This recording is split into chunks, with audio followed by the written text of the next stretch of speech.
Salam, selamat pagi Bapak Ibu dan Saudara yang dikasihi Tuhan.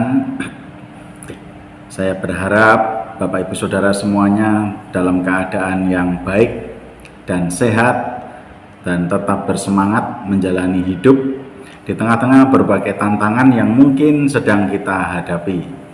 Pada pagi hari ini kita akan bersama-sama kembali belajar firman Tuhan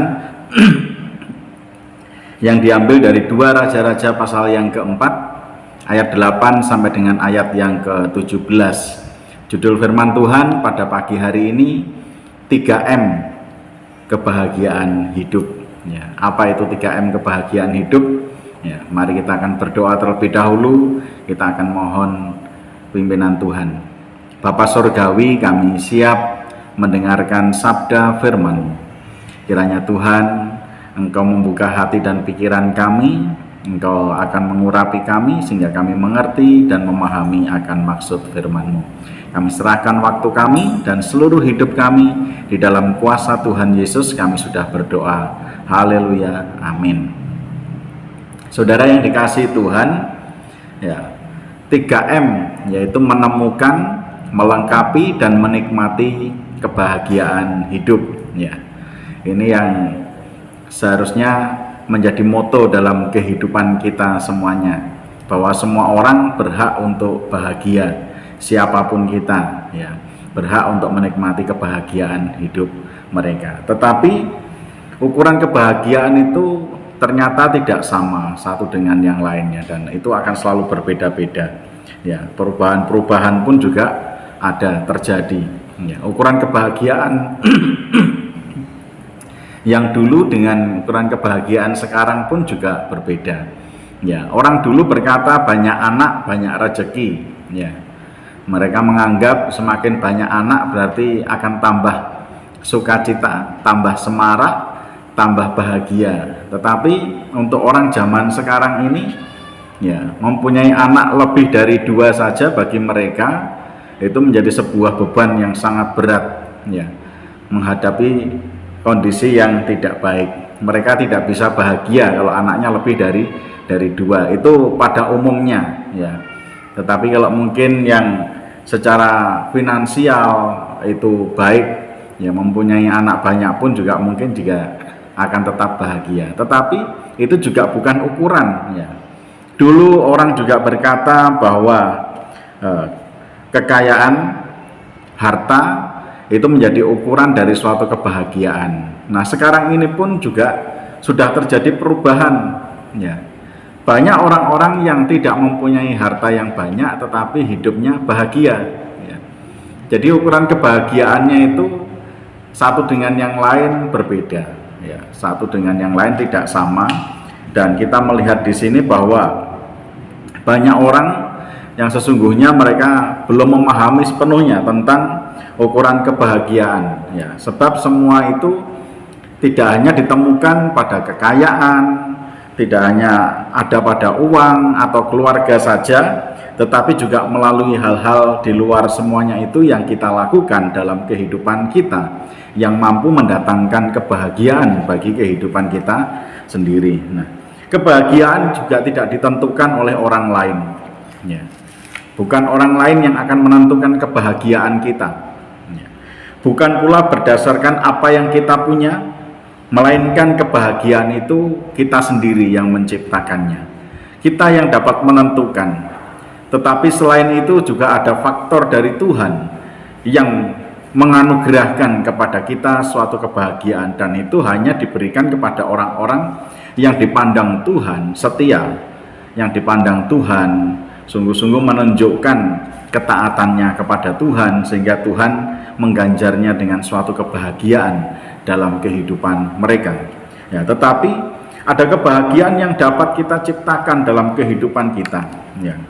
Walaupun ukuran kebahagiaan tidak berdasarkan apa yang kita miliki, dan juga yang tidak memiliki apa-apa juga tidak selalu bahagia, maka kita harus menemukan, kita harus melengkapi, dan kita harus menikmati kebahagiaan kita sendiri yang kita ciptakan sendiri. Untuk itu hari ini kita akan bersama-sama belajar dari perempuan Sunem yang ada di dalam teks 2 Raja-Raja pasal yang keempat ayat 8 sampai dengan ayat yang ke-17 ini, bagaimana ia memiliki 3M itu dalam hidupnya, ya, untuk kebahagiaan hidupnya. Dia menemukan, kemudian dia melengkapinya, dan dia sungguh-sungguh menikmati kebahagiaan dalam hidupnya. Ya, perempuan Sunem ini bisa dibilang dia orang yang berada, orang yang kaya, tetapi itu juga tidak menjamin kebahagiaannya. Karena ada sesuatu hal yang menjadi pergumulannya, yang dia sendiri juga masih belum memiliki keturunan. Itu menjadi suatu pergumulan, ya. Mungkin kebahagiaannya tidak lengkap tanpa anak, kehadiran anak dalam hidup keluarga perempuan Sunem ini. Nah, ada 3 hal yang ingin saya sampaikan pada pagi hari ini, ya, berkenaan dengan menemukan, melengkapi, dan menikmati kebahagiaan hidup, ya. Yang pertama, kita dapat menemukan, melengkapi, dan menikmati kebahagiaan itu dengan cara kita berbagi, ya. Perhatikan ayat yang ke-8, bagaimana perempuan Sunem itu, pada suatu hari Elisa pergi ke Sunem. Di sana tinggal seorang perempuan kaya yang mengundang dia makan, dan beberapa kali ia dalam perjalanan singgahlah ia ke sana untuk makan, ya. Perempuan Sunem ini senantiasa berbagi, ya. Berbagi apa saja yang dapat dia bagi, ya. Dari yang dimilikinya, dari apa yang dia punya, itu untuk menambah kebahagiaan dalam hidupnya.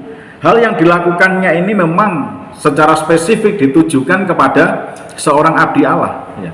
Bukan hanya 1 kali abdi Allah ini datang ke kota itu, ya. Bahkan diajak makan, kemudian diajak untuk menikmati jamuan yang disediakan, yang disiapkan oleh perempuan Sunem ini. Bukan hanya 1 kali, tetapi berkali-kali. Setiap kali datang dia akan mengajaknya makan, setiap kali datang dia akan mengundangnya untuk berbagi, ya. Berbagi apa yang dia punya, ya. Sebagai orang kaya dan terpandang, ya, perempuan Sunem ini berbagi dan melakukan kegiatan berbagi ini bukan atas dasar keinginan-keinginan yang lain, bukan karena punya kepentingan-kepentingan yang lain, ya. Melainkan dia sungguh-sungguh dengan ketulusan hati, ya.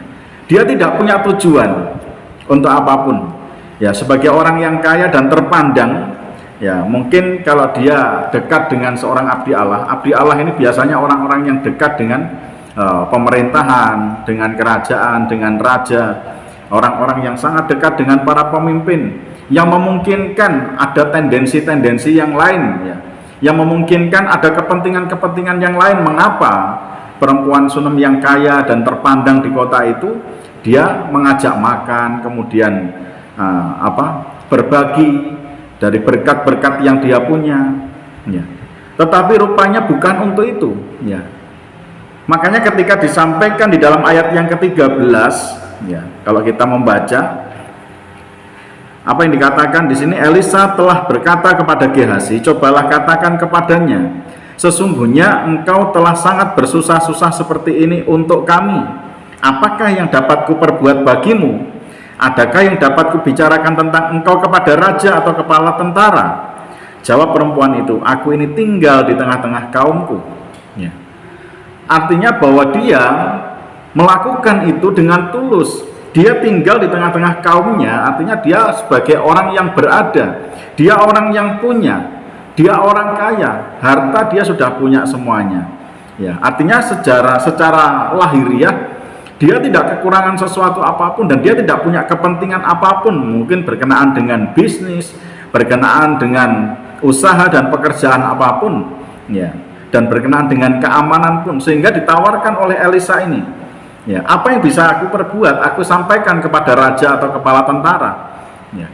Bukan, perempuan Sunem ini berbagi karena disitulah dia menemukan suatu kebahagiaan dalam hidupnya, bukan karena ada kepentingan yang lain yang terselubung, bukan karena ada tendensi-tendensi yang lain sehingga dia melakukan itu, tetapi dengan ketulusan hati dia melakukannya. Dia sungguh-sungguh menunjukkan bahwa dia tulus murni, ya. Karena disitulah dia dapat menikmati kebahagiaan hidupnya.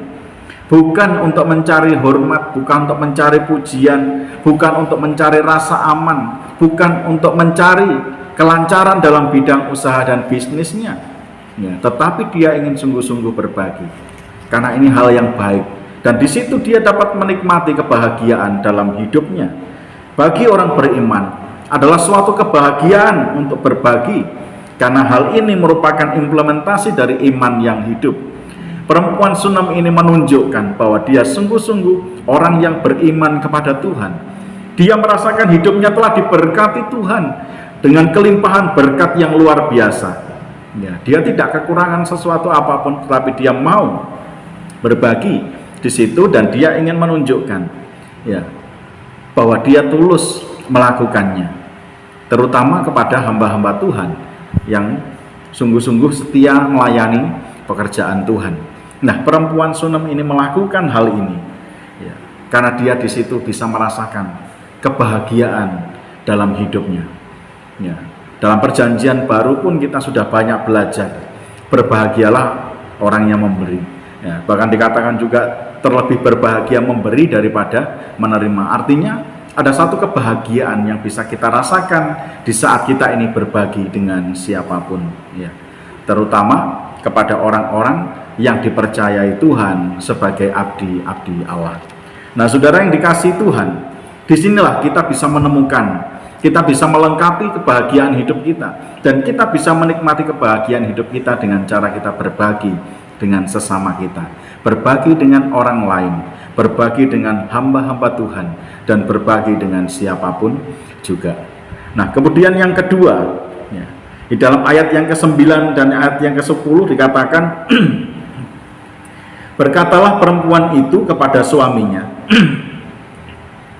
sesungguhnya aku sudah tahu bahwa orang yang selalu datang kepada kita itu adalah abdi Allah yang kudus. Baiklah kita membuat sebuah kamar atas yang kecil, yang berdinding batu, dan baiklah kita menaruh di sana baginya sebuah tempat tidur, sebuah meja, sebuah kursi, dan sebuah kandil. Maka apabila ia datang kepada kita, ia boleh masuk ke sana. Nah, saudara yang dikasihi Tuhan, bagian yang kedua, perempuan Sunem ini menemukan, melengkapi, dan menikmati kebahagiaan hidupnya dengan cara dia melayani. Ya. Melayani adalah suatu cara yang baik untuk menikmati dan melengkapi kebahagiaan hidup.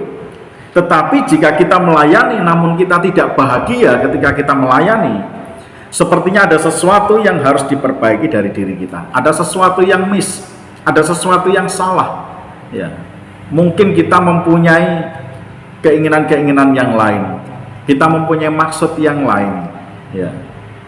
Tetapi ketika kita tulus melayani, melakukan semuanya itu dengan sukacita, kebahagiaan itu kita temukan di situ. Perempuan Sunem ini, kenapa dia harus repot-repot? Ya. Biarkan saja kalau misalnya ada abdi Allah yang datang ke situ, ke kotanya, kenapa kita harus repot-repot menyediakan tempat tinggal untuk dia beristirahat ketika berada di kota itu? Biarkan dia itu menyewa hotel, penginapan, ya biarkan saja. Ya. Untuk apa kita peduli? Tetapi perempuan Sunem ini mempedulikan. Ya. Dia mungkin memikirkan barangkali abdi Allah itu datang ke kota ini, tidak ada tempat untuk dia menginap. Barangkali dia mungkin tidak bisa membayar penginapan, karena kalau sewanya harus membayar dengan harga yang cukup mahal, misalnya seperti itu.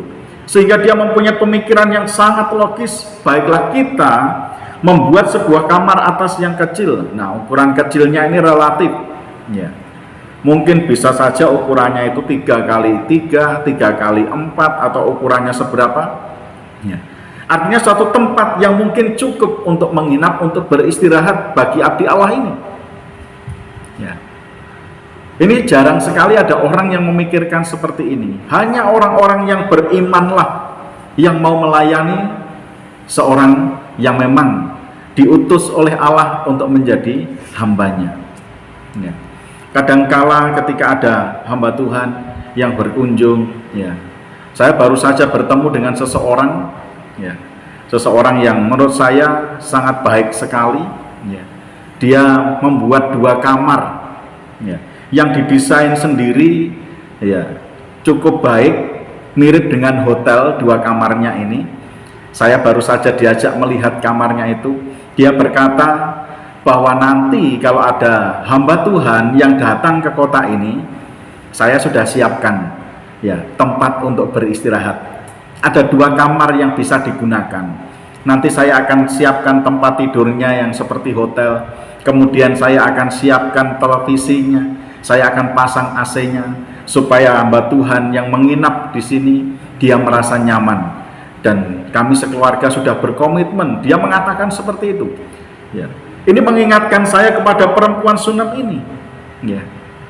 Jarang sekali ada orang-orang yang mau seperti itu menyambut seorang hamba Tuhan, menyediakan satu tempat. Ya.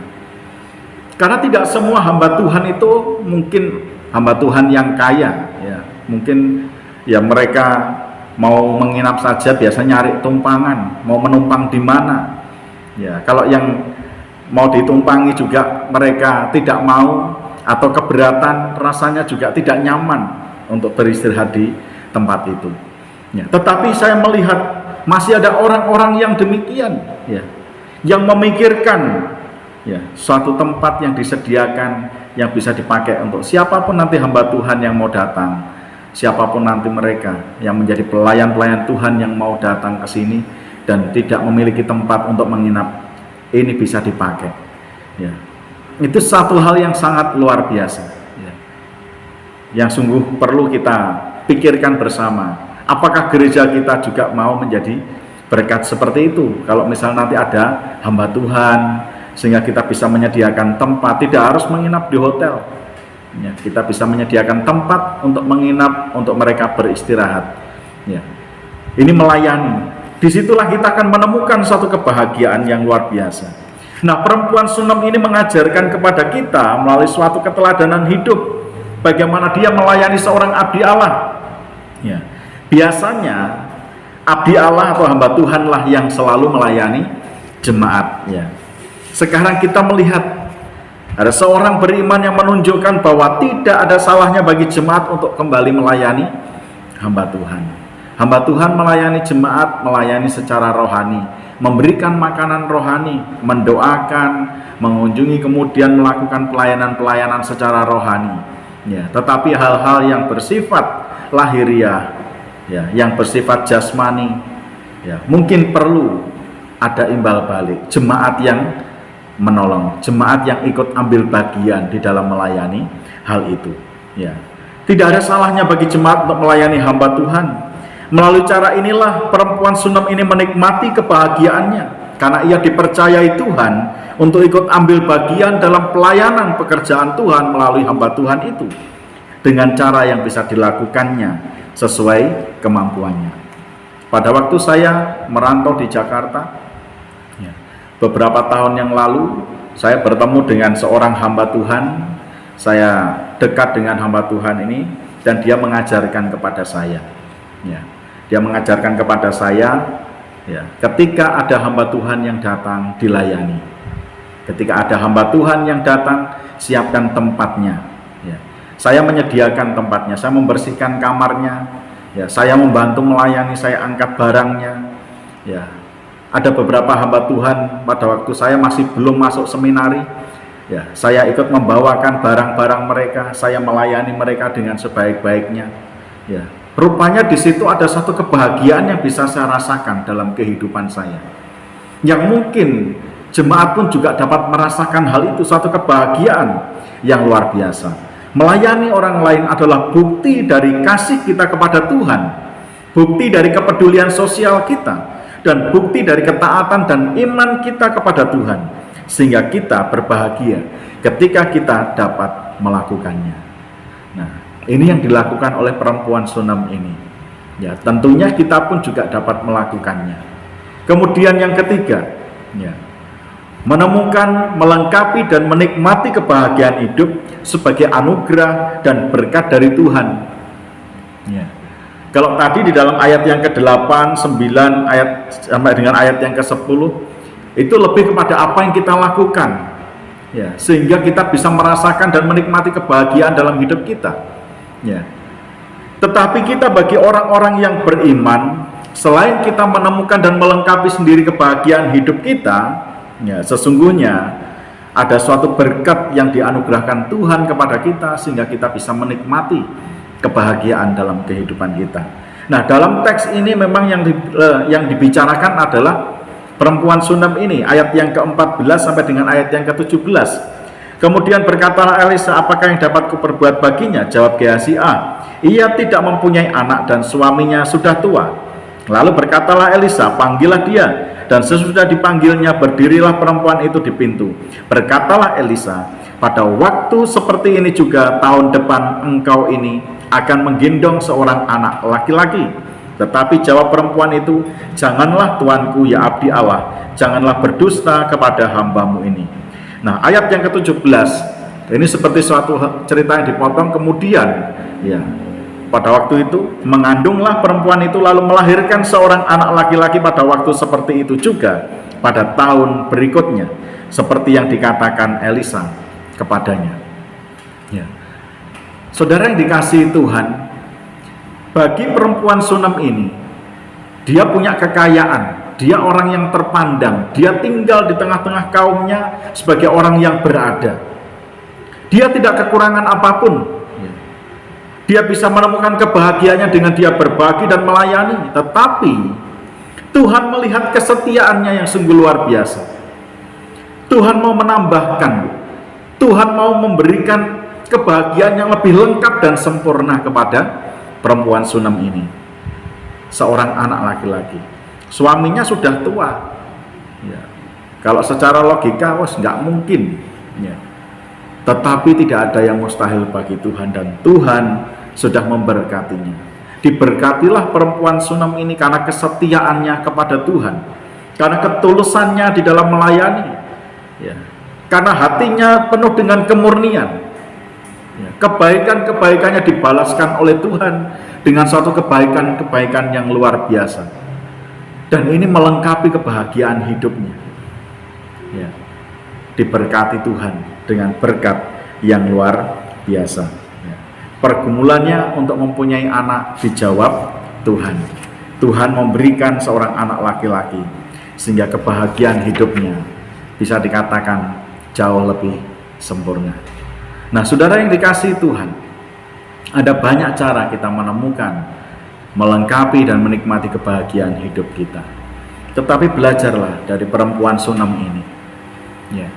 Bagaimana dia berbagi dengan hamba Tuhan, bagaimana dia melayani hamba Tuhan, dan dia diberkati Tuhan karena kesetiaannya kepada Tuhan.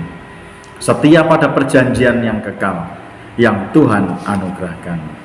Jadi saudara yang dikasihi Tuhan, bagaimana kita dapat menemukan, melengkapi, dan menikmati kebahagiaan hidup kita, semuanya itu bergantung dari cara kita untuk menciptakan kebahagiaan hidup kita, dan bergantung dari kesetiaan kita kepada Tuhan, sehingga Tuhan menyempurnakan kebahagiaan dalam hidup kita. Belajar dari perempuan Sunam ini, ketulusannya untuk berbagi, kemurniannya dalam melayani sepenuh hati, dan kesetiaannya kepada Tuhan telah mendatangkan kebahagiaan hidup yang luar biasa. Tetaplah semangat untuk berbagi dan melayani, dan setialah sampai akhir. Maka Tuhan akan memberkati kita sekalian. Tetap pegang 3M, kebahagiaan hidup kita. Amin. Mari kita berdoa. Terima kasih Tuhan Yesus atas berkat firman-Mu. Biarlah kiranya Engkau yang akan menolong kami dan memberkati, sehingga firman Tuhan ini akan tinggal tetap di dalam hati kami. Kami serahkan seluruh kehidupan kami, dan biarlah kami sama-sama belajar dari perempuan Sunam ini untuk kami menikmati kebahagiaan hidup kami. Terpujilah nama-Mu, di dalam nama Tuhan Yesus kami sudah berdoa dan bersyukur. Haleluya. Amin.